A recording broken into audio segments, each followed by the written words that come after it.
సికింద్రాబాద్ ఉజ్జయిని మహంకాళి అమ్మవారి బోనాల జాతర వైభవంగా జరుగుతోంది. మాజీ మంత్రి BRS working president KTR Mahankali అమ్మవారిని దర్శించుకుని మొక్కులు చెల్లించుకున్నారు. తెలంగాణ రాష్ట్రం ఏర్పడిన తర్వాత కేసీఆర్ ప్రభుత్వ హయాంలో బోనాల జాతరను అధికారికంగా నిర్వహించిన విషయాన్ని ఆయన గుర్తు చేశారు. అలాగే రాష్ట్రంలోని అన్ని దేవాలయాలను అభివృద్ధి చేశామన్నారు బీఆర్ఎస్ వర్కింగ్ ప్రెసిడెంట్.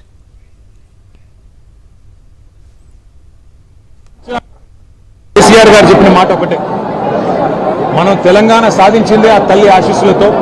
అందుకే బంగారు బోనం కూడా సమర్పిద్దాం రాష్ట్ర ప్రభుత్వం తరఫున. దాంతోపాటు అత్యద్భుతంగా అధికారిక లాంఛనాలతో అధికారికంగానే మొత్తంగా మరి రాష్ట్ర పండుగ ఈ కార్యక్రమాన్ని చేస్తామని చెప్పాము, చేసి చూపెట్టాము. ఇవాళ చాలామంది చాలా చెప్తుండొచ్చు, కానీ కేసీఆర్ గారు భారతదేశంలో మొట్టమొదటి ముఖ్యమంత్రి.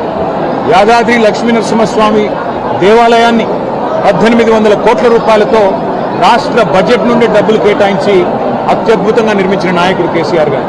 అట్లాగే హైదరాబాద్లోని ప్రతి గుడికి మా శ్రీనివాస్ యాదవ్ గారి నేతృత్వంలో ఆ రోజు రాష్ట్ర ప్రభుత్వం నుండి 25 కోట్ల రూపాయలు విడుదల చేసి ప్రతి గుడిలో ఉండే ప్రతి ఉత్సవ కమిటీకి, ప్రతి ఆలయ కమిటీకి డబ్బులు ఇచ్చి వారు ఎవరి దగ్గర చందా వసూలు చేసే అవసరం లేకుండా అద్భుతంగా ఆలయాల నిర్వహణ కానీ, పండుగల నిర్వహణ కానీ భక్తి ప్రపత్తులతో పూర్తి స్థాయి మరి ఒక దైవ సంకల్పంతో జరగాలన్న ప్రయత్నం చేసింది కేసీఆర్ గారు.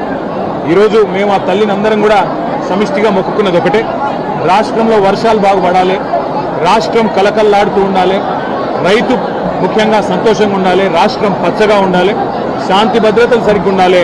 ఆ తల్లి ఆశీస్సులు తన పిల్లలందరికీ కూడా ఉండాలని మనస్ఫూర్తిగా కోరుకుంటూ మీ అందరికి కూడా ధన్యవాదాలు. మీ అందరికి కూడా తల్లి ఆశీస్సులు ఉండాలని కోరుకుంటున్నాను.